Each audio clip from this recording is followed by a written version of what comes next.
Welcome, one and all, ladies and gentlemen. Episode 5 of the Let's Talk Games. I'm already laughing. Let's Talk Games cast. This is like one of those last minute, let's get one in, let's squeeze one in, before we want to do other shit. Episode 5, let's just hook right into it. I'm going to rattle off the topics just briefly so you know what you're in for. I have my coffee in hand, and we're going to discuss what we've been playing lately. The PS5 controller.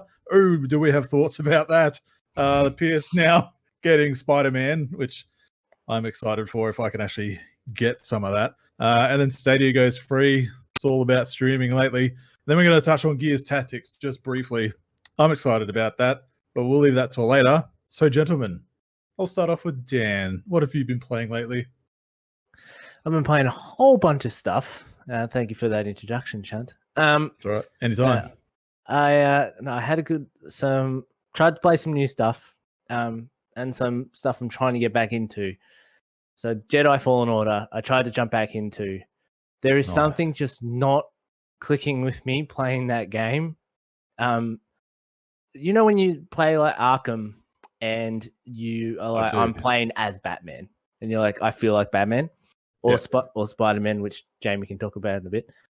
But there are parts when I'm playing Fallen Order and I'm like, oh, I feel like a Jedi. This is awesome. And then because of the gameplay, because of how careful you have to be, it just takes me out of it, because you're starting to get absolutely honed in by guys. And I'm like, I'm a freaking Jedi. I should just be able to cut through so many of these people, but you have to be like careful, and you can't charge, and you can't. And I don't know. It's just not sitting right with me. Dan, it feels like a Souls-like in a way. Yeah, you're really selling me on that. I literally I bought that on sale like before the weekend. It's a good game, and maybe I'm just not in the right frame of mind to play it. There's stuff I really like about it, and then there's stuff that's just stopping me from progressing. And I really want to finish it, but I don't know. I'm very excited. Thanks, Dan. So on top of that, I started again because I played it a couple of chapters once before, but I figured I'd start again. The Unfinished Swan, which the other week I played What Remains of Edith Finch, which is the same developer. Yep. So yeah, I'm playing that, and it's really nice. There's a really nice segment in that game where they do this thing in the game where you are doing it's like a mundane task, like you're grabbing a fish. You're at like I don't know. I'm trying to remember the name of it. Anyway, basically your job is to grab the fish, put it in the guillotine, and then throw the fish away, right? So you're doing this thing that's just, you're using the L2 or the left trigger, you're moving it with the right stick, and then you're pressing R2 or the right trigger to cut off the fish's head, and then you throw it away and you let go of L2 to do it. And then at the same time, the character you're playing as starts to daydream. So there's this little image in the corner where you're using your left stick to move a little avatar around, like in your mind. And then as the mission keeps going, the dream starts to take over more and more of the screen. Oh, wow. And it was a really good way of kind of doing this thing where it's showing you how to to convey what daydreaming is like, where you're still operating, doing a mundane task, but your mind is completely somewhere else. So I was really impressed with that. That's just me every day. Yeah, but Unfinished One, really enjoyed it. You throw paintballs around, and it opens up more of the screen. I do remember that one. Yeah. Cool. And then lastly, this morning I put some GamePass on the PC and played a little bit of Ori. Whoa! Finally! Wow! Yeah, luckily, great I found that 14-day code. I was going through my drawers, but me and Chump were video chatting the other day trying to sort his PC out, and I was just like rooting through my drawers trying to find like speaker tags for my earphones, and I found a 14-day pass for Game Pass that I couldn't use because I'm already a subscriber, so it's only for new members. And I was like, he hasn't got a fucking excuse now. here's a Game Pass code. So yeah, that's I'm pleased you got it going. How are you finding Ori? Ori's great. I really enjoy platformers that have that are really, really fluid. Like I think I talked about a few weeks ago when we talked about not limbo, inside, and how it just moves really, really feels fluid. good. And Ori's, I actually kind of, and mind you, I'm really early on, so I don't know if it actually happens. I kind of wish I could go faster with Ori, because you're just, if you could just careen through, because I don't know, it just is so. I don't know. It just grabbed me the way speed the doesn't become an animation is enhancement, going. but you get What was that? Speed doesn't get enhanced, but your movement does, which in turn affects it. So that's part and parcel. Of that might actually just counterbalance it. But I'm having a really good time. Gears has kept coming up with an error after a certain period of time, so I'll have to keep trying that. But no, that's my week. That's my week of gaming. Nice. I'll go next. So, I don't know, because I've probably played quite a bit, mainly down to PlayStation Now, which is something we're going to touch on later. But I've been very much putting it through its paces to go, right, is this viable? So yeah, I've played some Bloodborne, played Spider-Man, which I'll talk about in a bit more detail because I really enjoy that. But then like a bunch of other sort of PlayStation titles that are on the PSNow service, just to kind of really get it through its paces. Played about 4 minutes of Gears. With more than me. Yeah. But yeah, mainly it's been all Spider-Man. So Spider-Man is it's Arkham, but with Spider-Man. The movement, just gliding around New York, just reminds me of flying around like Arkham City, and it gives you that same sensation where it's like, as you said, Dan, if you're playing Arkham, you're moving around. It's like, I feel like Batman. I am Batman. And in Spider-Man, it's very much the same. The acting is outstanding. I literally already got all the backpacks and opened all the locations like before I even did the second mission. Just swinging around New York, just being like, this is quality for like just killing time for a few hours. But then going into the story, I think I'm 4 or 5 missions in now, and I'm really, really enjoying it. I get why people are like, this is a reason to own a PlayStation 4, but it isn't. You don't need it. You've got a viable PC, and whatever they've done in releasing this has helped a lot of things with that, but we'll touch on that a bit later, as I said, because the PlayStation update is a topic. But yeah, I've been really putting that through its paces. I played a bit of golf. I can't remember what it's not everybody's golf, the actual golf simulator on there, which was difficult as fuck. Yeah, but fuck golf. I was just like, nah, it's not. After about 40 minutes, I was like, it's not for me. It's the social distancing sport. Yeah, exactly, 100%. And I've also been playing more Animal Crossing, as I'm pretty sure Chunt has too. I've fallen into a bit of a pattern with it now, whereas last week it was very much like, I was time skipping to, open up the next part of the game and jumping back and making sure I could actually progress, because I found that you get through those first few days really quickly. The stuff you're supposed to do, and it's like, oh, now wait for tomorrow. It's like, nah, mate, I've got like a window of 3 hours where I can play this game, because life. So yeah, I was jumping through, but now I have settled into the pattern where I'm just taking it day by day, going on, doing the bits that I need to do. I'm starting to build some new things out, and you unlock some new things. I think I'm playing it as it's supposed to be played now, so really enjoying that still. Yeah. It's a nice change of pace after web slinging around New York for 3 hours and then just getting to bed and be like, yeah, right, hour of Animal Crossing now before bed. It's kind of scratching that itch for me. So Chunt, what about you? Oh mate, look, just Animal Crossing, nothing else. Basically, it has me by the nuts. Like, it really does. Like, I was showing you guys the other day, I figured out how to scan in nudes into the game with QR codes. You just upload it to a website and get a QR code generated, and then you can just display it up on your wall. And I did think about what I'm doing after the fact, but I was like, fuck it. I put it up on the wall. I fucking lost my shit. And so now I got like Superman and Xbox pictures and shit all over my house. And my lot is the most developed lot in the whole island. Everybody else has just got their house. Mine's all like this immaculate presented lot of land. It's quite large that I've claimed for myself. And I've just cleared this massive other lot, getting ready for, I'm assuming, a big development. So I've been relocating all these trees and visiting other islands and stealing all the palm trees and carrying to mine. So I got like palm trees that are just, flinging coconuts everywhere.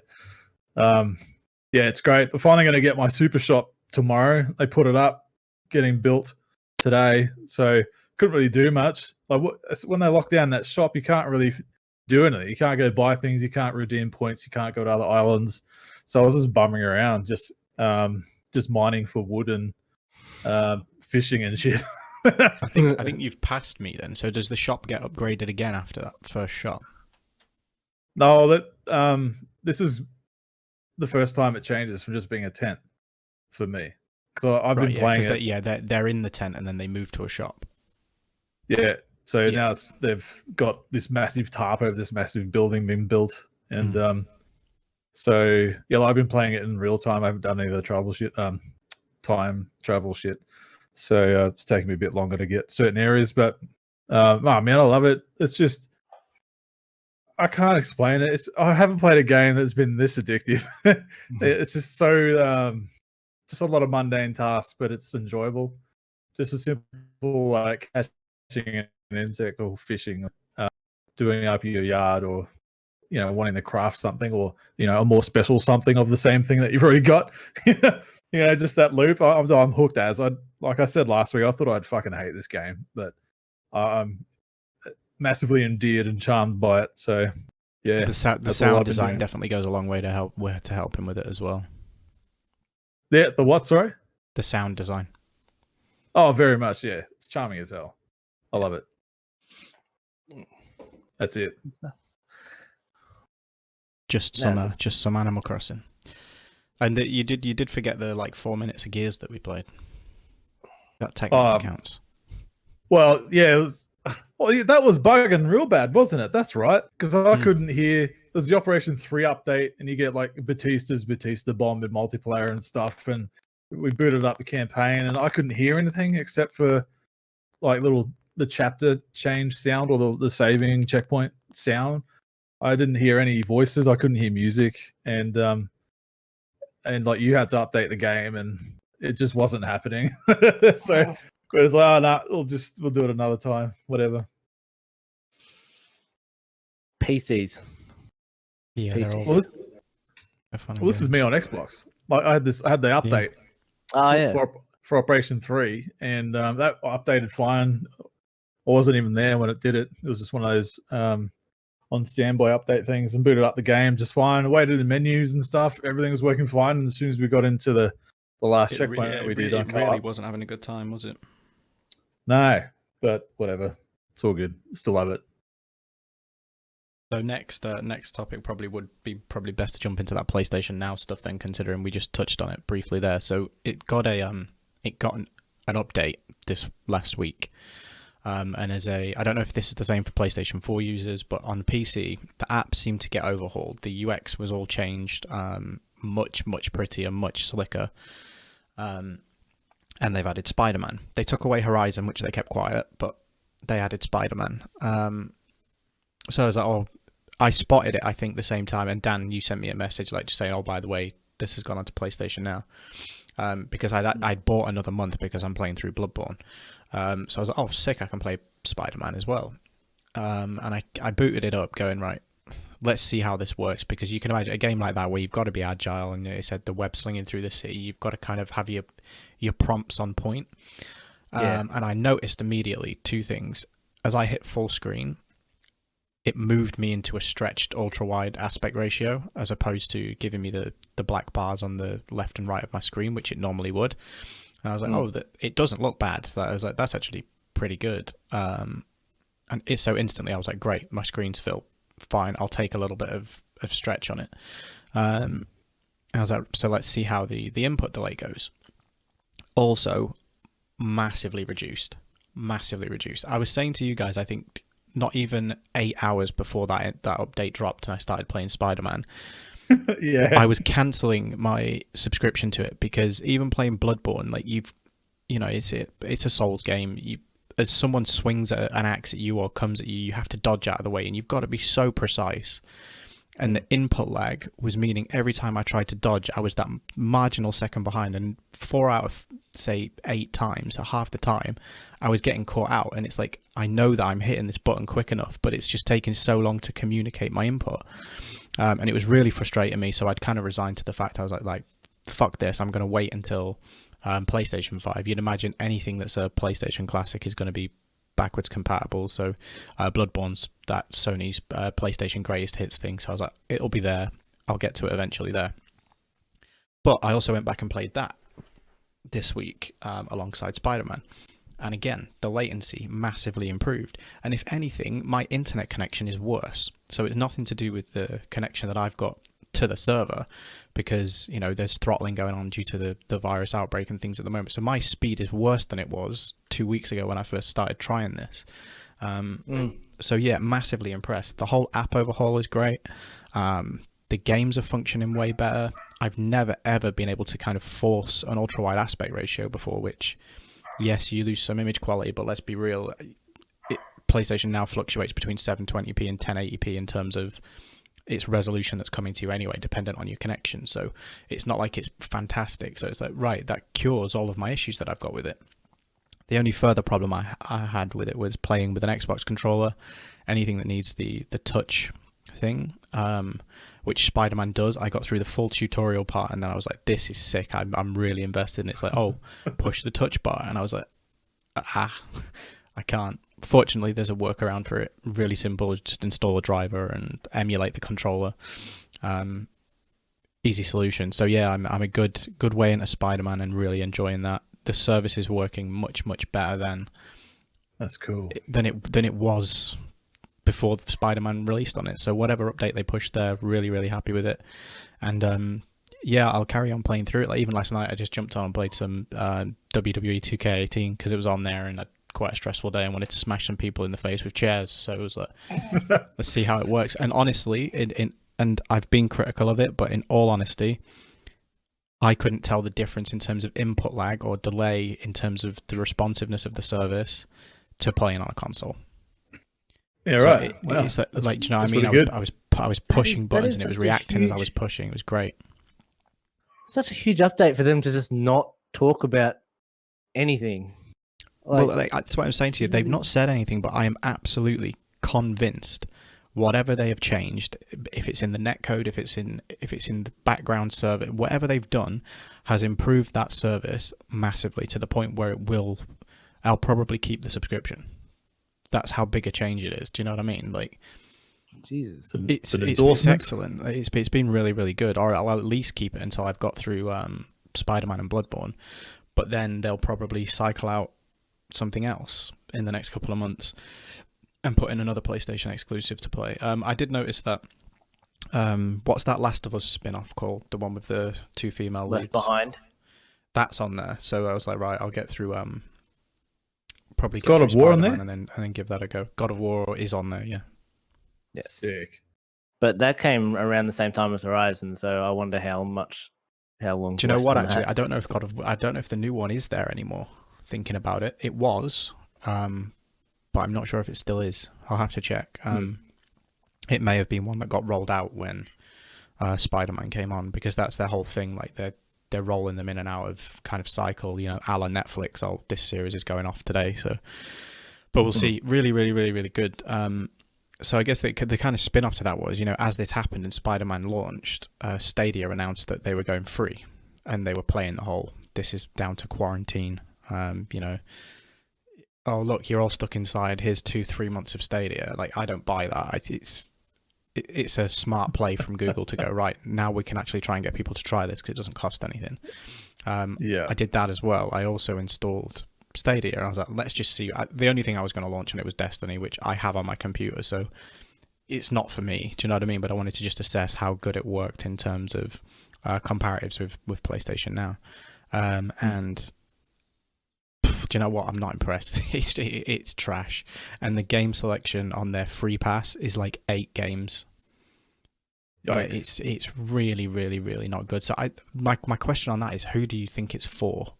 Because I can't wrap my head around it. Like, who is Google Stadia for? Well, I mean, there are people that aren't as fortunate as us that can buy like hardware or games and stuff.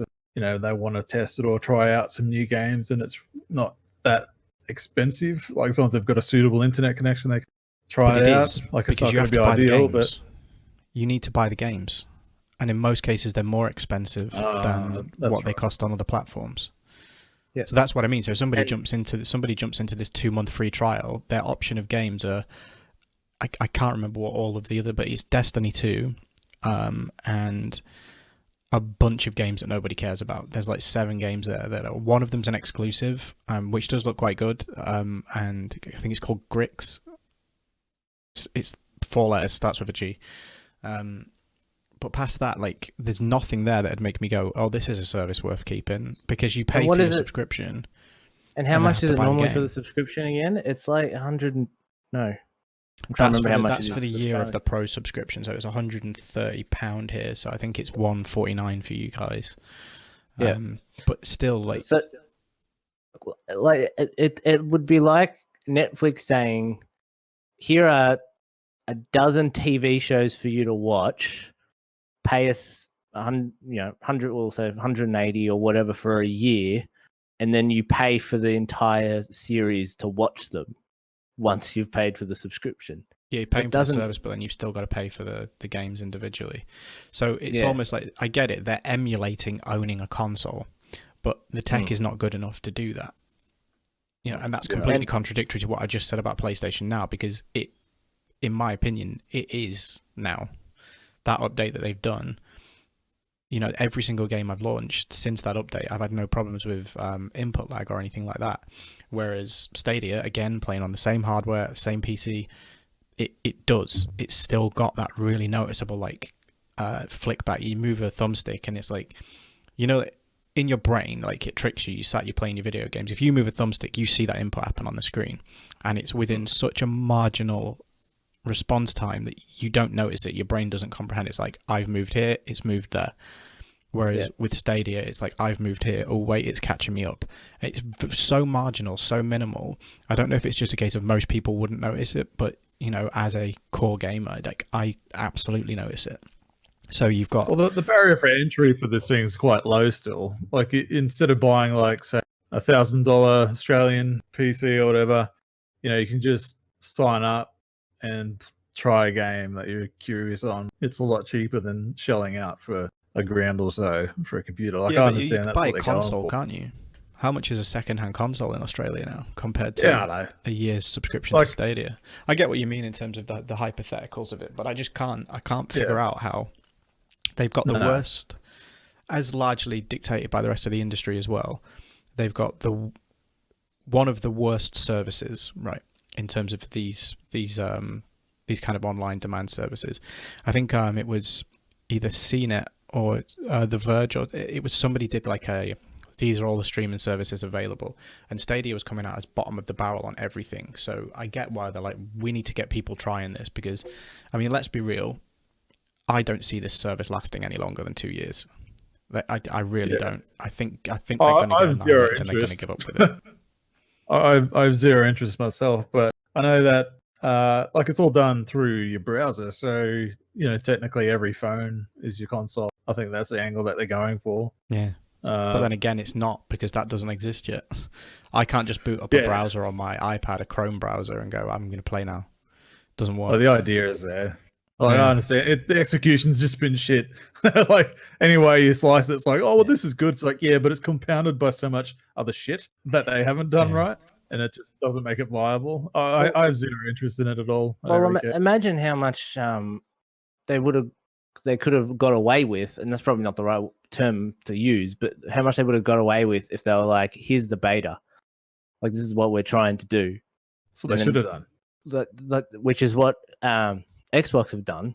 Yep. Like, and people, whoever use xCloud, they're saying, oh, well, it might not be doing this right now, but it's a beta, and just have access to try it. That's all they're doing. They're not shelling out. This is not the service they're going to use every day at the moment. The idea is that it will be in the future, but not right now. Yeah. They've just, again, the execution. They just haven't done it right at all. Communicating, planning, and saying what it is. Like, everyone's in agreement with that. They're like, yeah, this should have been better. Came out, it should have been in the pot for a lot longer than what it is. Or like you just said, Dan, just say, look, sign up for your founders pack and you get all this bonus shit, and you're the beta tester for this. Rah rah. Yeah. No, streaming's still a little bit away, but it's coming. But it's a little bit away. Yeah, I think that they're all in that position of needing the execution to be right. But yeah, good news that PlayStation Now seems to have got really good for PC users. Definitely can advocate for that. But yeah, the Stadia just confuses me still. Hopefully they do figure it out. I don't want it to end up being just something that falls by the wayside. There's been a lot of investment in the platform, and I think even Bungie themselves are using it as a test bed for hot fixes at the moment. So they're pushing their updates to Stadia for kind of remote use for their actual workflow while everybody's working from home. So that's, it's got its uses. But yeah, let's see what it is. What's the next topic, Uncle Chunt? Well, we're done with all that fun, fluffy stuff. Now let's talk about something really serious and something I'm excited about, and that's Gears Tactics. Just saying, it's I'm interested and hesitant, but excited because it's a game style that I usually veer away from where possible. I've never played those the recent XCOM games. I've played games like it, like some Japanese games that are similar kind of gameplay style. The only thing I can think of is like XCOM, but Gears on top. And what's that, Mario Rabbids? It's like that as well. Yeah. I was interested in that, but again, it's just the play style. I was like, no, I'll pass. And then when they announced this one, I was like, shit, okay, now I'm going to have to because it's Gears and that's my baby. I love it. And so I'll give you the premise. I got the little blurb here of what it's about because I've been avoiding it just because I want to go in cold. I like being surprised by the story of these Gears games when they come out. And the main character, like I've heard it thrown around, his last name is Diaz, and that's like the same thing as Kate from Gears 5. And I was like, okay, well it's confirmed now in the actual blurb. Like I'll just read it out. It's very, very brief. Actually goes into a bit of the origins of the Locust as well, which I'm interested more about because I've always gone to who the hell, where have all these Locusts come from? I know it's been explored in the novels, but there's never really been a definitive answer as to like where they're from. So it says here, Gears Tactics is the fast-paced, turn-based strategy game set 12 years before the first Gears of War. Cities on the planet Sarah are beginning to fall to monstrous threat rising from underground, the Locust Horde. With the government in disarray, a squad of survivors emerge as humanity's last hope. Players Gabe Diaz, recruiting, equipping, and commanding your squads on a desperate mission to hunt down the relentless and powerful leader of the Locust army, Ukon, the evil mastermind who makes monsters. So this guy, he's the guy that creates the Locust Horde. I want to know more about that. Like, how do you just wake up one day and go, yeah, okay, I'm going to make some monsters and take over the planet? I want to know more about that. Against all odds and fighting for survival. Outsmart your enemy in uniquely brutal turn-based tactical combat. Experience the intensity of one of the most acclaimed video game sagas in an exciting new way. So I'm excited about that. It sounds great. Comes out the 4th of May. You can get it on Xbox Game Pass for PC and a later date on Xbox. So this is even more frustrations for my PC not playing ball. And I could be playing this, but I think I'm going to be having to wait until it comes out on Xbox. By the time it's by the time it picks up my computer. Have they confirmed it is coming to Xbox? Yes. Yep. It's first to PC and then Xbox at a later date. They probably have to work out the control scheme, etc., how it plays on a console. Yeah, it's made specifically for PC first. So once they've done that release, it'll come out for Xbox later. But yeah, look, it's just more prequel stuff, which is good. Like more of that fleshed out, the better. I like that era. It's all around like the start of like everything, like E-Day and pre Marcus Phoenix, and I've always been curious as to like what the COG was like before then. Like Gears of War just started with your Marcus Phoenix in prison, and then your mate bails you out. Dom comes, he's like, man, shit's going to hell. We're bailing you out. You're getting recruited again. And there's novels and stuff that filled in the gaps, but not everybody's read that. So I'm looking forward to seeing how much this goes into depth. Apparently, it's like a 40-hour campaign. So I need to put up with this playstyle that I'm not used to, and like more tactical thinking rather than just killing everything. Running in and chainsawing things on the motion control. So this is going to be different for me because I just like to run in and blast it. So I actually have to stop and think, which is not my strong suit. Always dangerous. It is.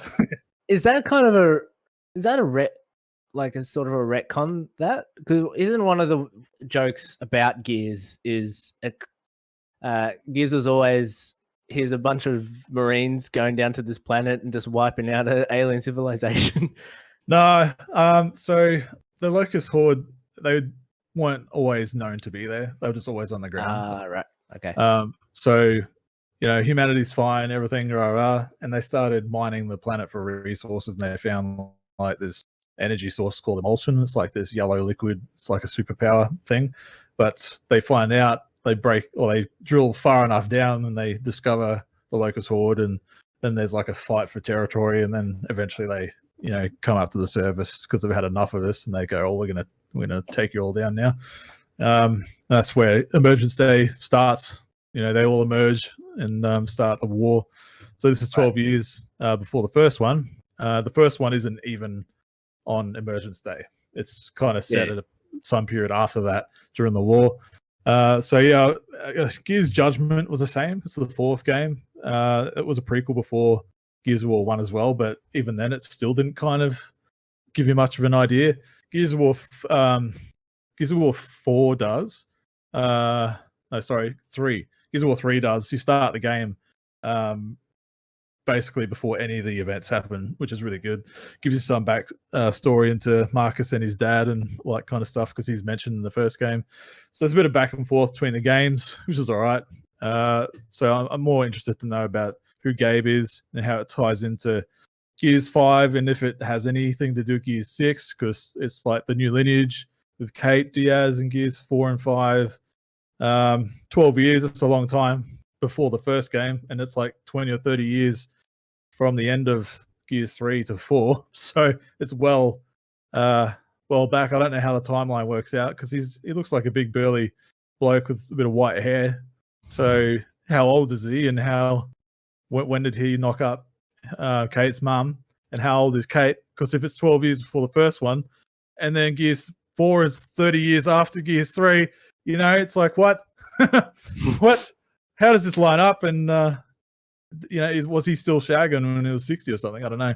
But I don't know. The game looks awesome, man. Like, I thought, no, I'll never play a real-time strategy game. And then Halo came along, and I played that. Halo Wars. Now this comes along, as I'm never going to play an XCOM type game. It's like, okay, now I have to. So I like kind of being challenged like that. Like Animal Crossing did the same thing, where it's like, I'll never play that shit. And then here I am, like, loving it. So I'm hoping I'll have the same experience here to try and keep my mind open. Well, I don't know. Like, if you guys played many of those type of games, that you might be able to offer any kind of advice or prep talk from me? No, it's not my vibe. It never has been.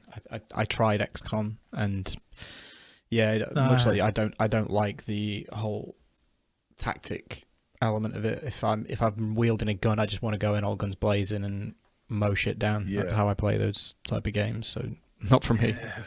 Well, I think I have, but the fact that I can't remember what game it was tells you enough about what that game style is like for me. So. I'm excited. Oh my god, that's really selling me. I can't wait.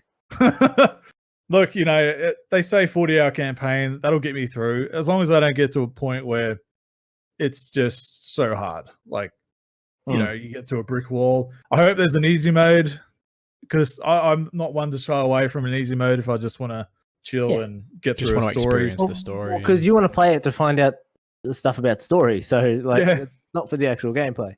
No, I hate that conversation. Like, oh, you already finished it on easy. You fucking knew. But whatever. I don't know how long it's going to take for that to come out on Xbox, but hopefully, like with the PSNow and this coming out on PC, it's I had a taste of Destiny 2 at 200 frames yesterday, and it was pretty special. So I've seen the sun, and now I'm back in the clouds again, and I'm now kind of really wanting to give myself an excuse to I don't know, maybe just borrow some more funds and just throw it at it and deal with it later. It's crossed my mind after last night and the last couple of days, Jamie, man, I tell you, I was reaching my end of the tether. I've been there with you through a lot of it, mate, and I know. you know, like it's once you have had that taste, then this is what I said to Dan as well, like because you had some issues building your PC, and it's like having a new toy there to play with, and you can't play with it. It's fucking infuriating. Yep. But yeah, I don't know what wants to go on there. So if anybody watching this happens to be a computer tech wizard that can explain to us why the hell a BIOS keeps resetting itself every time a GPU is working correctly, and thus boots you out of absolutely everything and won't post, by all means drop that in the comment box below. But but no, I think even I've resigned to. I was optimistic, like we can definitely fix this. It's like, look, you're looking at $500 or bust, mate, because I don't think that your motherboard is designed to talk to that graphics card. Like it hates it. It's gone. There's too much power here for me. Like fuck off. Yeah. I'm a 60-year-old motherboard. What are you trying to do to me? Yeah. Putting this 2019 GPU inside a 6-year-old motherboard. It should work. It should. There's no compatibility issues, but there's just something there that's not playing ball. And it has worked. That's the thing. It has worked. Yeah, that's what I mean. It's something to do with the motherboard and the BIOS. But yeah. I was getting really excited. I've got my Steam account sorted. I've got Gears Tactics preloaded through Xbox GamePass PC on my account. Like the trigger for when it's available, it'll just automatically download. Now I've got Sonic Lost Worlds on my computer. We've got Destiny 2 on here. So a bit frustrating. But, can't play any of it. You're better served, mate. Seriously, AMD motherboard, an AMD chip, and some speedier RAM, and whack it on that ITX case. Definitely going to be looking at that. I'm so over it. I don't want to even think about it anymore. It's just unplugged sitting in my case now. But that's Gears Tactics, and you guys have really sold me. As I thought you guys would have played some XCOM type games. It could have been like, this is what you got to do, Chunt. This is how you got to think going in this game. And hard pass. There was one thing that we did miss out there, and that was the big news of the week: the PlayStation 5 controller. Big news. Some news, just any news. That's nice. News. Yeah. They finally mentioned something. Well, all right. I'll start there. The controller, man. I'm going to take your light, Dan. I think the controller looks good. It's okay. Really? Yep. Really? Yep. I think the aesthetic of it, like it looks a lot like an Xbox controller for a start. This probably helps my angle there. But I've never liked the DualShock. Never. Like, I'll just admit that now. Never been a fan of it. Even when it was all we had, like we had a PS1 and PS2, all that shit. As soon as Day Duke came along, I was offset sticks for the rest of my life. So even though it's still parallel sticks, whatever, but the shape of it and the design, I think it just looks like future tech. It just looks sexy, and the silhouette of it looks good.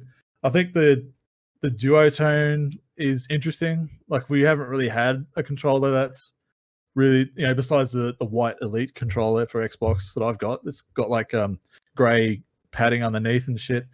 Otherwise, I think that's kind of new. And if anything, it might give us an idea of, like, if you look at the Xbox One S, right? It's got the white top and it's got the black or greyish bottom. I'm just thinking maybe that's what the console might look like. But I don't know. I think it's exciting, man. Like it's not like same old DualShock 5 or whatever. It's something new, more refined. I never liked the DualShock 4. Like what I played of it, I just didn't fit. Like it didn't feel good to me. Like I understand everybody's got their own thing, but this one looks like it'll be more comfortable. So yeah, take it away, Dan. That's my thoughts. Well, Jamie, do you want to give any thoughts before I've got a whole thing here on my screen ready to go. Yeah, get in now, Jamie. Unless you want me to just mention stuff and you guys just pop in when I mention it. I like it. I think it looks like a really neat controller. I like the two-tone color thing. I like the way they've hidden the light bar under the touchpad. I think that's quite aesthetically pleasing. And you can imagine when that's like breathing different colors and things, it'll look quite nice, but not be distracting. Whereas the light bar on the DualShock 4 I found really distracting. If you're playing in a dark room and that thing's just beaming off the TV, like I know you can turn the brightness and stuff down, but it was more jarring than it was.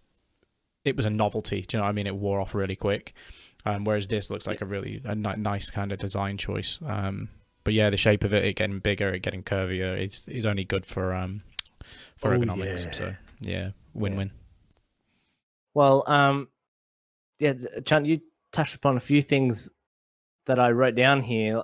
I find it interesting over the years. So even when the PS1 came out, it had that grey color because in the 90s, like grey or silver was like what future technology looked like. Yeah. And then we kind of went to black, as black being the future technology, and everything's kind of been like that also because it just fits in people's home systems and everything.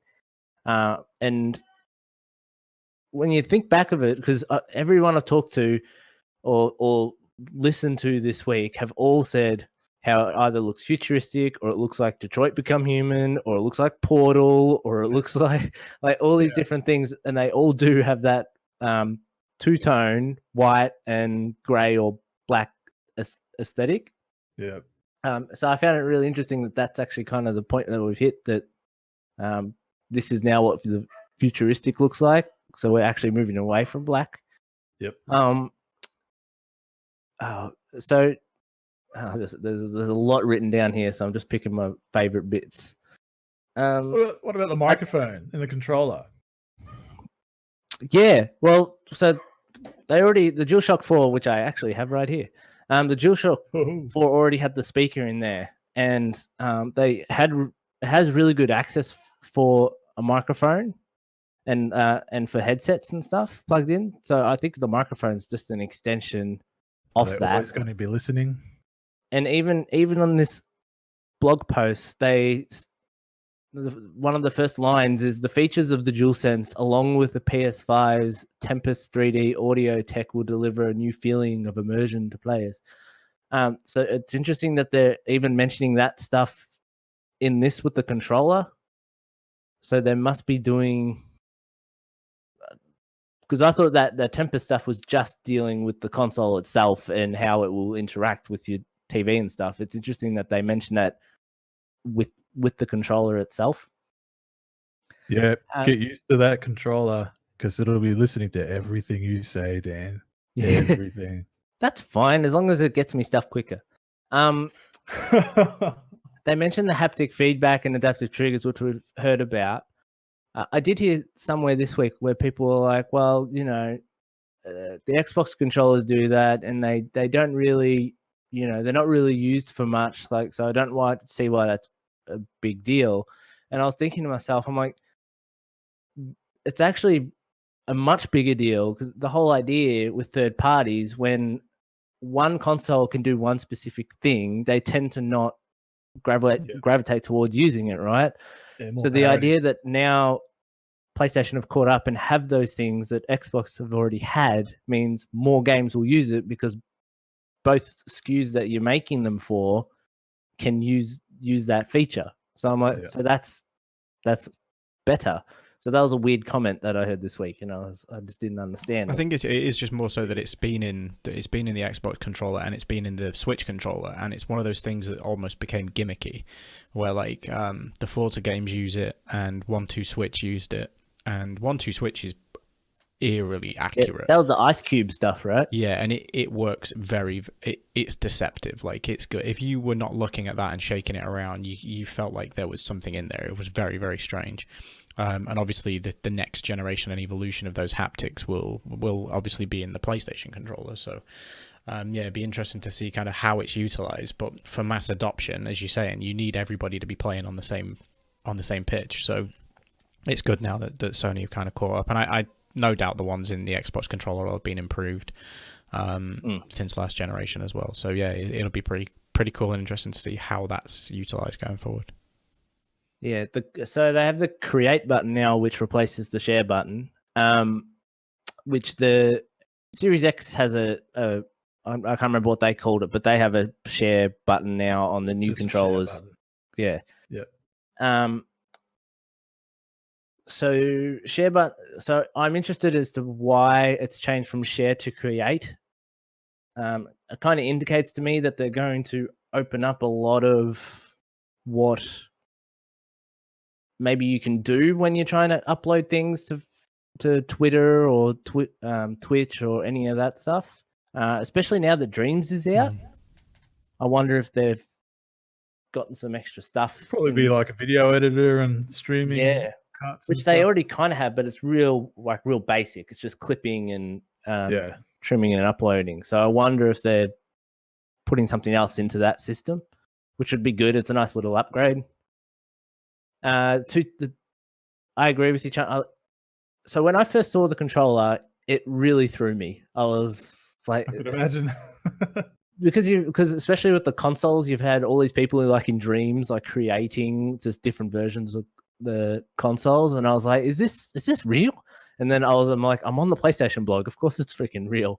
But what it does give me hope for, and you brought this up on our chat the other day, Chant, where I reckon it lends so much customization for doing like different colors for the white bit and the black bit, and you know, I saw some ones during the week for like Spider-Man ones, and I'm like, these would just look so cool if you could just do what Xbox does with the Design Labs. And is it Design Labs? Is that the name of it? Yeah.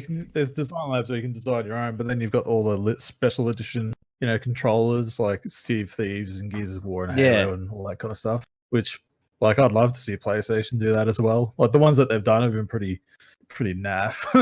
The Spider-Man one was a red controller with white sticks. That was it. Yeah, not really inspired.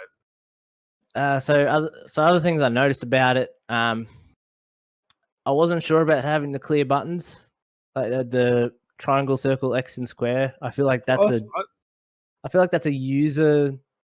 I don't think that's going to be very user friendly, especially like if I put my girlfriend on there and it comes up like press square. Normally in games you see the square button and it's pink and you know which button it is. Yeah, color coding. Yeah. That's a good point. That's just what it is. So I don't think that's very user friendly. But that being said, I saw someone do a mock up and change it to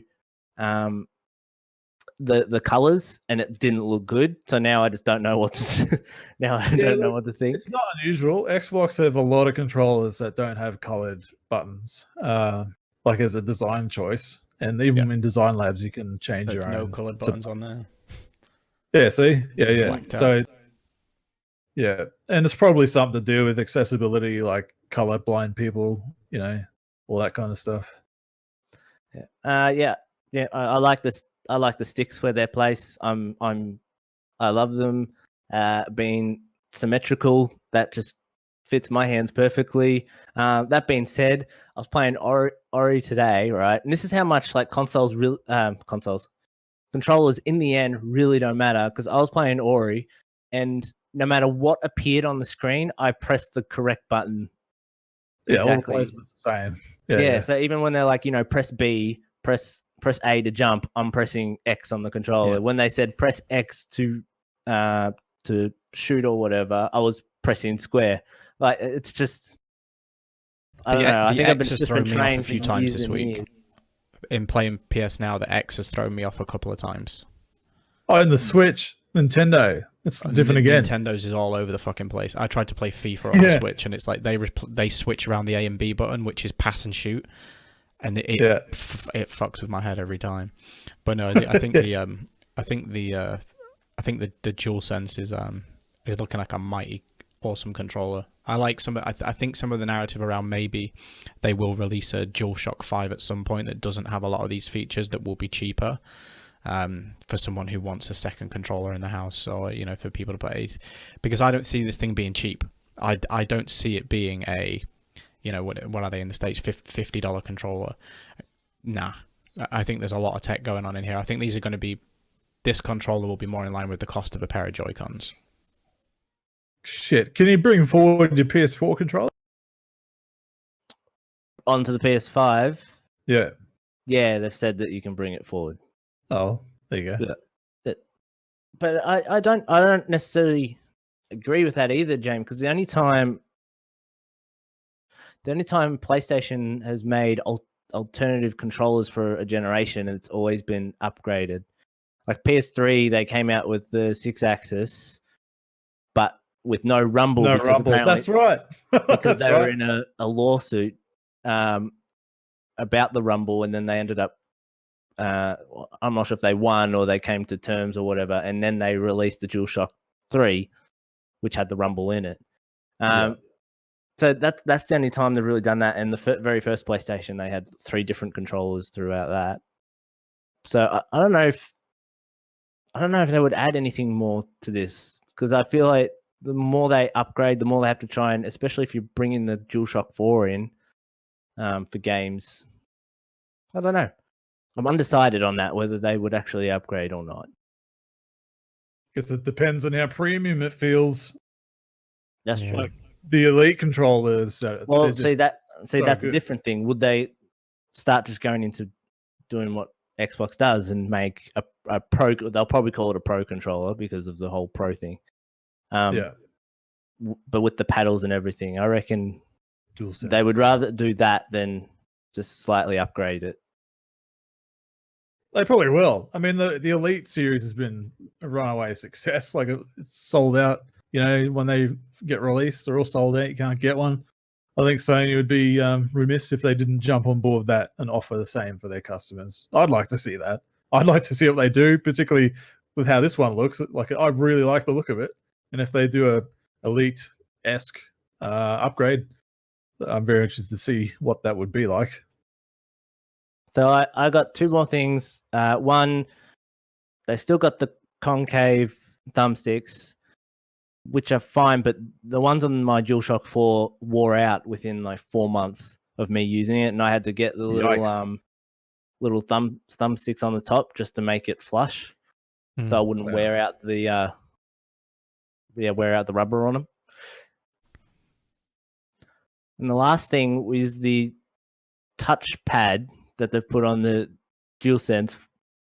It's more like elevated, like the light goes all around, like you can't actually see where it connects to the controller, which I really like. It's not as obvious. Like, it's a bit more subtle. No, and yeah, that looks good. All right, I like it. And that's all I have to say about that. I'll probably talk about it more later. Nice. Cool. Well, that's the end of this one. All technical glitches and everything. Yep. Oh my god. Yeah, cool. Well, we'll just end it like a bad car crash and look in disgust and awe. As opposed to a good car crash? Oh, it depends on how you want to look at it. Yeah, it's been a very thrown together episode this week, but such is adult life, and the fact that having a baby makes this really difficult. Like, you can't control babies, so no, you can't. It's all right. Love them anyway. Anyway, we love you, everyone out there. I do, at least. I can't speak for everybody, but I'll love you in their stead. And as a friendly gesture, you can see our socials on screen up top and at the bottom, all our tags and whatnot. Follow us. We're friendly folk. I'm always posting about shit and Animal Crossing. So if you like shit in Animal Crossing, come and follow. For this time and always, that was episode 5. Gentlemen, until next time, I bid you adieu. Enjoy your evenings and days. Bye.